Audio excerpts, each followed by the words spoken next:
the 1031 exchange, let's define what it is. It's when you're selling a property that has increased in value.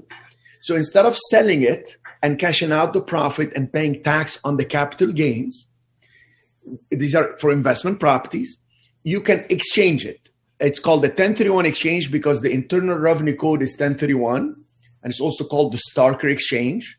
So you're really swapping properties, not selling. So when you are selling, you tell the escrow, I am not going to cash out my profits and pay taxes.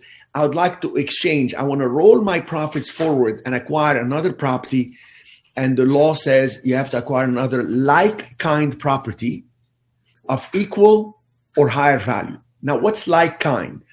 Like-kind is okay in all the investment world. If you have land and you want to exchange it, well, sell it, but roll the money forward to acquire an apartment building, or sell an apartment building, acquire just a large house that's going to be a rental, or sell that and acquire a storage facility, all is okay. You can keep doing 1031 exchanges and roll the money forward. Now, there are rules for it. They say you have 45 days to identify up to 3 properties. You have 45 days to identify up to 3 properties, and you have an additional 135 days to close on one of them. And that allows you to roll the money forward. So people, if I'm selling a property, like I was selling a small apartment building, 6 units, and the broker called me and he said, we have a gentleman in a 1031 exchange, and we're running out of time.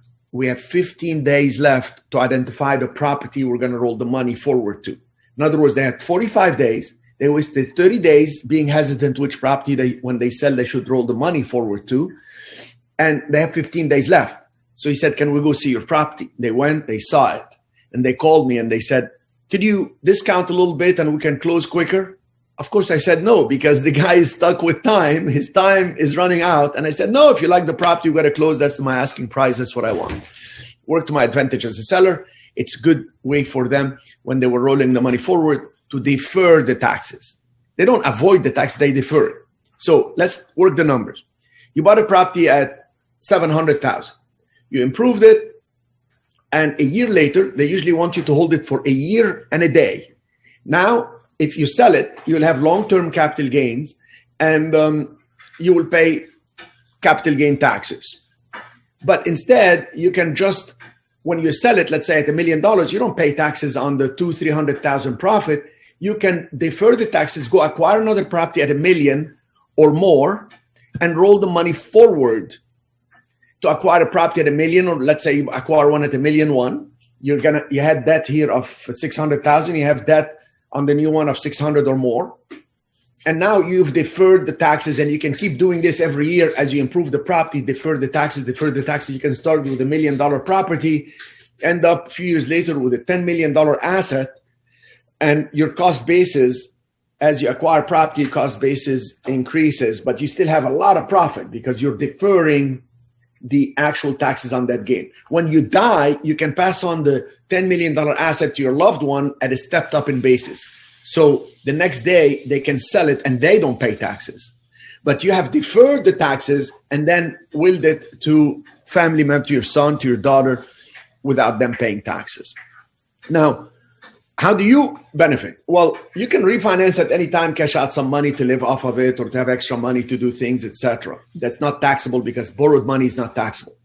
Well, what Biden said, Joe Biden, the new president, said, hey, listen, we want to tax everybody and their sister because we actually need to pay for the stimulus money. So we're going to take from those who have, give to those who don't have. Karl Marx, like communist and social direction. Well, I'm not here to judge anybody. I'm just here to understand and work the business the way that's going to work it out for me and my family and my students and my group that I work with. So they're saying we're going to actually see whoever is wealthy in their definition is making $400,000 in income per year. And those people are not going to allow them to do 1031 exchange. So when you roll the money forward or not roll it forward, we're going to tax you on that gain anyway. You're going to pay 20% taxes.